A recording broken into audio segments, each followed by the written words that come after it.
Story time about how my neighbor is stealing my packages, stalking me, but denies everything. Disclaimer, this is not my story time. It was sent to me on Instagram. I moved into a really nice apartment 3 weeks ago. It's a 1-bedroom apartment and the building has a bunch of amenities. There's even a doorman in the lobby. I felt super safe when I moved in, but 2 days after I moved in, weird things started happening. I'm lucky enough to make content for a living, which means I get sent a lot of packages to my apartment. On the second day that I moved in, my friends were over and helping me unpack everything. Suddenly, we noticed that my front door was open and 2 of my packages were missing. I locked the door and could have sworn that I had left the packages right there. I looked for them everywhere and couldn't find them. Later that night, after my friends went home, someone rang on my doorbell, but when I opened the door, no one was there. It happened a second and third time. Finally, I went online and ordered the Ring doorbell. I finally installed it, and you wouldn't imagine the things I caught on camera. At 2 in the morning the following day, I see a strange man ring my doorbell and run away. This guy was in his early 30s, wearing a black hoodie, black pants, and he had a tattoo on his pinky finger. Couldn't really see his face though. When I saw the footage the next morning, I was really scared. I took it downstairs and I showed the guy at the lobby. He told me that it was probably someone who got into the apartment and not to worry about it. I mean, they always tell you not to worry about these things, but this is the kind of stuff that you do need to worry about. A few days later, I was expecting a package. I decided to go run some errands while I waited for the package to arrive. Finally got the text message saying that it was delivered to my front door. But when I show up to my front door, the package is not there. I go straight to my Ring camera and I see that the same guy had taken the package. I was furious. I went downstairs and showed the video to the guy in the lobby, and he told me to contact management. Called them, but they didn't answer, so I left an email. Sent them the 2 videos I had, but they took a week to reply back. Meanwhile, this guy continues to come to my apartment, ring the doorbell and leave, and steals most of my deliveries. Luckily, during Christmas, I flew home to be with my parents. I knew I wouldn't be receiving any deliveries, but I still kept watch of my Ring doorbell. At 1 a.m., I got a notification from my Ring doorbell that someone was there. It was the same guy, in the same exact outfit. He pressed his ear up against my door, trying to hear what I was doing. Woke up my parents, showed them the footage, and they were horrified. My dad called the building management, and he finally got through to them. He asked to get footage from the cameras in my hallways, but they told him that the cameras didn't work. That's when my dad insisted that they find the guy who was doing this. Management said that they didn't recognize the man in the video. Part 2 is up.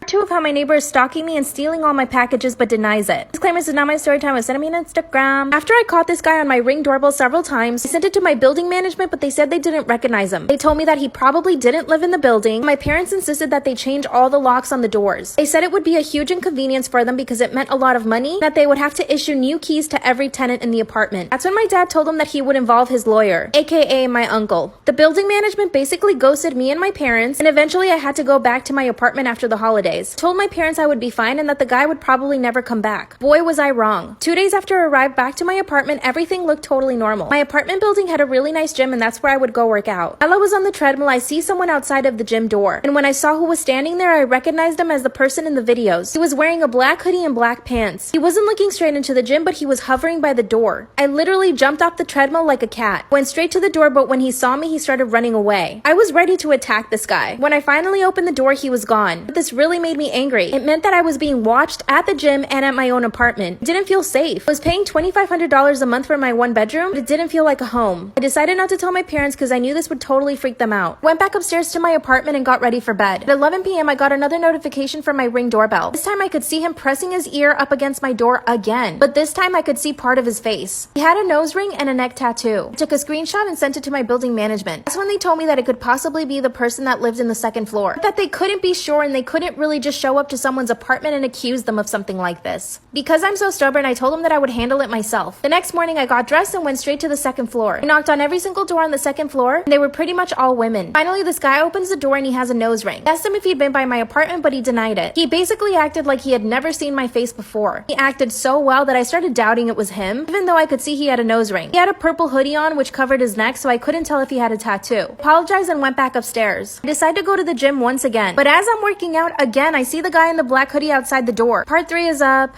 3 of how my neighbor is stalking me, stealing my deliveries, but denies everything. Disclaimer, this is not my story time. It's sent to me on Instagram. While I was working out at the gym, again, I see the same guy in the black hoodie. But this time, I wasn't gonna let him get away. Ran to the door, and when I opened it, he was halfway gone. That's when I decided to chase him. Instead of running out of the building, he ran up the stairs. I knew exactly where he was going. But here's the problem. He was much faster than me. When I got up to the 2nd floor, he had basically disappeared. I knew that this guy lived on the 2nd floor. I went straight to his door and knocked. Of course, he didn't open. I stood there for a few seconds contemplating what I should do. Suddenly, Finally, a few doors down, a door opens. Out comes this really beautiful girl. She starts asking me if I was okay. That's when I broke down. I started to cry and I told her everything. She invited me into her apartment and she gave me a glass of water. Then she confirmed my worst fears. She told me she'd been having problems with one of her neighbors, that most of the girls on her floor were complaining about the same thing. Apparently, I wasn't the first person complaining to management about this one person. She showed me all the emails that she had sent management about this guy. Apparently, he would knock on her door and run away. She told me that some of her packages were also missing and that he would try to find her in the elevators. Then we both walked over to another girl's apartment, and this girl proceeded to tell me the exact same things, that he had been stealing her packages, showing up at her door, and watching her. I felt so much better knowing that I wasn't the only one this was happening to, but we knew that we needed to do something. We all showed up at the management's office with all our complaints, but management says that there's no actual proof that this is the guy. They flat out denied to do anything about it. So now all the women in the building are watching out for each other. I want to confront this guy, but I'm not sure what to say. Pretty sure he's reselling all the packages that he steals too. What should we do?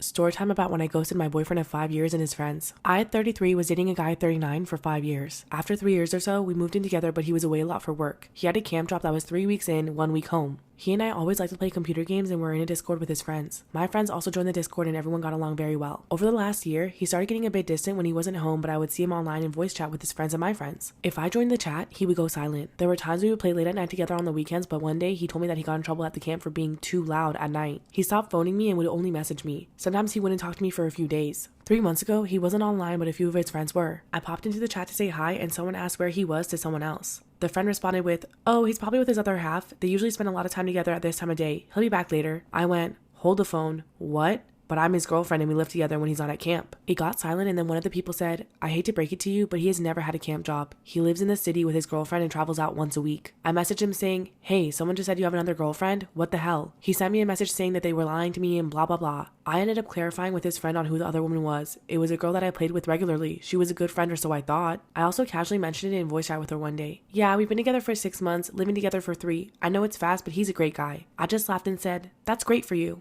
I didn't break up with him. I pretended to believe him. In the meantime, I had been looking at purchasing a house for the last year and was about to close on a deal. Our finances were completely our own and I hadn't told him that I found one that I put an offer in for. After closing the deal, it took a month for me to receive the keys. The day I moved into the house, January 2nd, I put his things in storage, sent him a message on Discord to give him the storage details, moved into my new house, then I left the Discord and went full ghost mode with him and his friends. I also changed my phone number and deleted my Facebook. I told a few select friends about what happened and gave them my new number with instructions not to tell them anything about where I am or my new details. My friends threw me a housewarming party a few days ago. My best friend said that my ex is frantically looking for me. He has been calling all my friends and saying he's worried about me. She had told him that I knew he was cheating and that I was gone. Apparently he cried. She also went so far as to pop into the Discord with him, his friends, my friends, and the other woman to say, "Hey, did you get your stuff after she broke up with you for cheating on her?" Apparently he's single now and the other woman kicked him out and broke up with him. She also asked my friend to send me her sincerest apologies over everything. She wants my friend to give me her number so that we can talk. I'm not sure if I should, but I love my best friend. She totally had my back. My wife and I are in a poly relationship. I'm 29, she's 28, and her partner is 30. When my wife and I started the poly chapter of our lives, we both agreed that our partners would not be allowed direct involvement with disciplining our son. For example, they would not lay hands on our son. They can put him in timeout or tell him no, take his devices from him or whatever. But they are not to, in this example, backhand him to the floor for saying the F word, which is exactly what happened. I had just walked inside from the back porch and my wife was in the shower getting ready for their date. I don't know what transpired for my son to drop the F-bomb, but he is only 7. So who knows? However, when I heard him say it and then my wife's partner yelled at him to not speak like that, followed by a loud smack and my son crying, I rushed into the living room where my son was on his butt and the partner was standing over him. I asked my wife's partner if he had just struck my son. He said no, that I was just imagining things.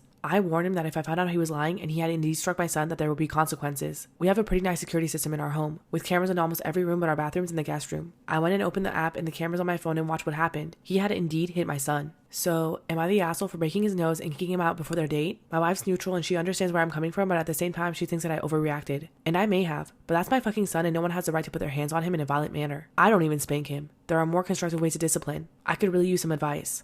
Am I the asshole for making my mother apologize to a woman she called fat? Today I, 17 female, and my mother, 46 female, were going out for a walk. On our way home, we saw an old woman sitting on a bench. She was on the heavier side. My mother whispered to me, "Oh my God, look at that woman." I was confused because she was just minding her own business. She said, "Look at her legs, look at all that fat. I wonder how her knees can support her weight."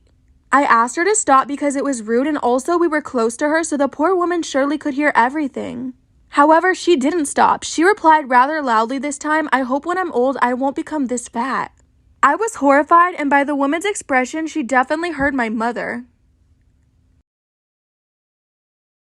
Am I the asshole for making my mother apologize to a woman she called fat? There were other people watching too, and I quietly told my mom to apologize immediately. She didn't, so I insisted many times, and out of ideas and in desperation, I went up to the woman and apologized for what happened. I looked at my mother, but she kept quiet and I was so embarrassed. Without much thinking, I said, "Mom, you have something to say to her, right?" She looked furious, and after a long time, she mumbled out an apology saying that she didn't mean it. She made us go home before we could even hear the woman's response. My mom was so angry and said that I put her on the spot and I humiliated her. She said, "What kind of daughter can do this to her mother?" and ended up crying in the kitchen.